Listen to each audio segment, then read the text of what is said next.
This is how the world's biggest podcast started. It really is different, you know, than television. This is way better. It's like radio, but it's like television. The thing that f***ed up television, the thing that f***ed up entertainment in general, is money. You can't just express yourself because you're expressing yourself to someone who's selling advertising space. Joe Rogan is a name in the world of podcasting and stand-up comedy that needs very little introduction. If you're a habitual viewer of stand-up comedy, or you've delved into the comedy content space that lies on YouTube, you've certainly had your YouTube recommendations inundated with numerous videos from JRE Clips, or the countless other YouTube channels that exist for the sole purpose of highlighting some of the most captivating and interesting moments from the Joe Rogan experience. This is the podcast that started out as a humble and independent outlet for Joe Rogan to talk to other public figures in his world of entertainment and martial arts, but over the next decade, it would grow into one of the most popular and influential platforms in the history of the internet. The show would end up becoming so big that it transcended the outlet of podcasting and became a part of the culture war and the conversation around how quickly information spreads. Here's a question a lot of people, including yourself, may have thought. How did Joe Rogan get the idea to start this iconic podcast that would undoubtedly change the internet forever? If you're curious about where Joe got the idea for the Joe Rogan Experience and how he started it, then you've come to the right place. I will be discussing that in today's video, so let's hop right into it and get down to the nitty-gritty details. In the early 2000s, Joe Rogan was living in Los Angeles, California, and he was doing stand-up comedy in the evenings, but during the day he worked other jobs such as reality television and also as a color commentator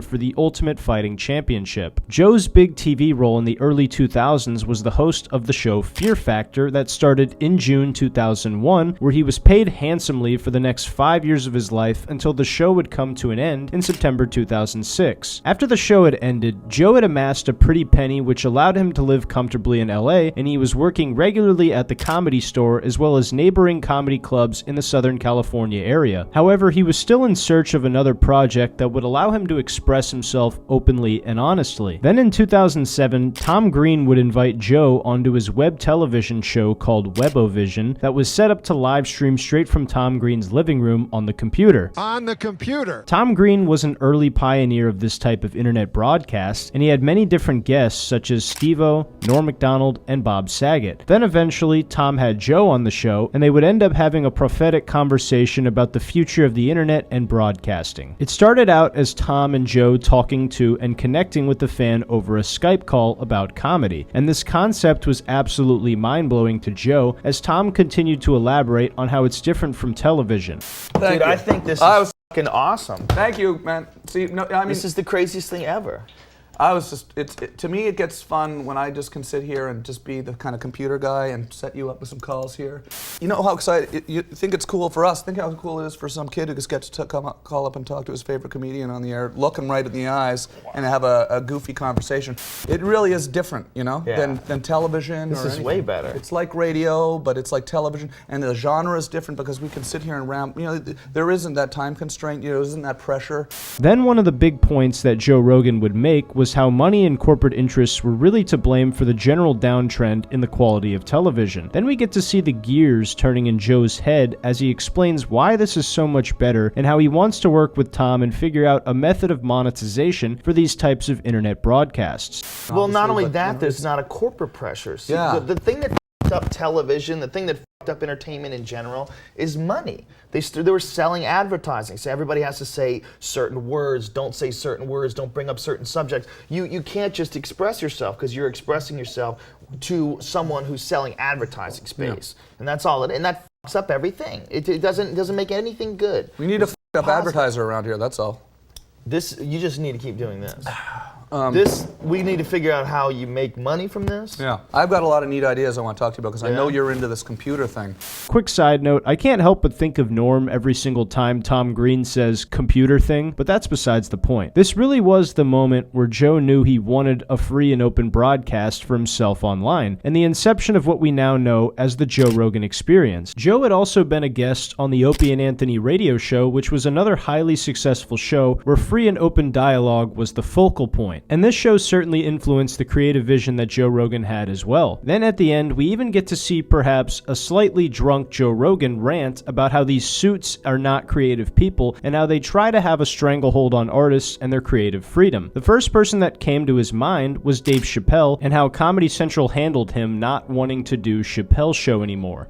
Dude, this is, fancy suits. They don't need to exist. Yeah. They're non-creative people. We talked about this before the show. They're non-creative people who are controlling creative things. Yeah. And they want to have their input. And it's fucking maddening. That shit that happened with Chappelle when he left Comedy give Central. Us jobs as well. Yeah, they give you jobs and it's nice that you're making ridiculous amounts of money. So in this spectacular episode of Webovision, we got to see the seed planted in Joe Rogan's brain that would lead to the creation of one of the most influential shows in internet history. Then just 2 years later, in December 2009, Joe Rogan would start his own show as a free weekly podcast with friend and fellow comedian Brian Redban. It would later fall under the name The Joe Rogan Experience. The format it followed would be nearly identical to that of Tom Green's for Webovision, where the broadcast was recorded and then posted onto a website called Ustream, where anybody could tune in and listen to Joe and Brian sitting in front of their laptops and talking shit. The first episode would go live on December 24th, 2009, and Joe would proceed to record new episodes consistently every single week for years and years to come. While Joe Rogan was the workhorse that he was, who made over 2,100 episodes and counting, a lot of people are unaware as to how much of a pivotal role Tom Green played in helping Joe understand the vision he had for podcasting in the early 2000s. Tom was always ahead of his time, and he had done this in several other domains as well. I think it's quite fair to say without Tom Green inviting Joe Rogan onto Webovision in 2007, the world of podcasting and stand-up comedy could have been radically different from what it is today. Whether the absence of the Joe Rogan Experience would have led to a world of comedy that is better or worse is for you to decide. Furthermore, he would later have Tom Green on for the 45th episode of the podcast and many more times after that. When the podcast started, obviously it would not be an overnight success and it would take a long time before Joe saw any monumental growth from it. However, a few years later, Joe would start to take full episodes of the podcast and upload them directly to YouTube under the YouTube channel Powerful JRE. This is where Joe would really start to see insane numbers and growth of the podcast, with each episode receiving hundreds of thousands of views and sometimes even exceeding the 1 million views mark. Needless to say, Joe Rogan had the blueprint he picked up from Tom Green and built something absolutely magnificent with it. Tom Green would actually return to the Joe Rogan Experience for episode number 1463 in April 2020, where they would reflect on their episode of Webovision back in 2007. They talked about how ahead of the curve Tom was with the broadcast studio and also the dissemination of content and how that has evolved as YouTube continued to grow.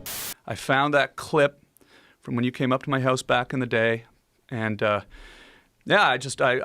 saw this moment where we started talking about my old web show, and you'd come up to my house back in the day, and it was so cool that you came up then, and then you just started talking about, you said what we got to do is figure out how we're going to make some money off this. I saw that clip, and I thought that's hilarious because, not to blow too much smoke up your ass, but clearly you figured out how to make money off of it, and it was hilarious. I'm like, that's hilarious and prophetic moment.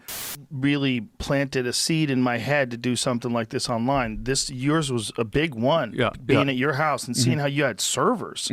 Ultimately, this cemented the fact that Joe Rogan and Tom Green talking about internet broadcasts back on the computer in 2007 is what inspired Joe to create the Joe Rogan Experience, which has since become the most profitable podcast of all time. And he has also paved the way for many other creatives and visionaries to start their own podcasts where they too can interact with fans of their content. A lot of people hate on Joe Rogan and say they don't find his comedy funny, but I think it's fair to say that whether you find the guy funny or not doesn't change the fact that he has undoubtedly changed the landscape of the internet and the spread of information forever. He's also become one of the most influential figures in media and has even become a point of discussion in the culture war between political parties. This level of influence and independence has led to Joe Rogan being deemed as incredibly dangerous by the press, and even though these attacks have ceased since the early 2020s, it was still incredibly eye-opening to see the attacks that Joe saw from corporate media. It makes sense when you think about what Joe said about Suits and how they're not only trying to have a stranglehold over talent anymore, they're also trying to do the same thing over the spread of information and free conversation on the internet. But in conclusion, Joe Rogan built an empire that impacted the internet in a way that nobody could have ever predicted, and Tom Green helped give gave him the blueprint to do so. Anyway, what do you guys think about this story? Did you know Tom Green impacted Joe Rogan in this way, or is this your first time hearing about it? Do you think the Joe Rogan experience has been a net negative or net positive for the internet and the world of comedy? Let me know what you think in the comments down below. If you guys enjoyed the video, make sure to give me a thumbs up and subscribe to the channel if you're new. I also have some bonus content on my Patreon if you want to check that out. But all in all, this was how the world's biggest podcast started.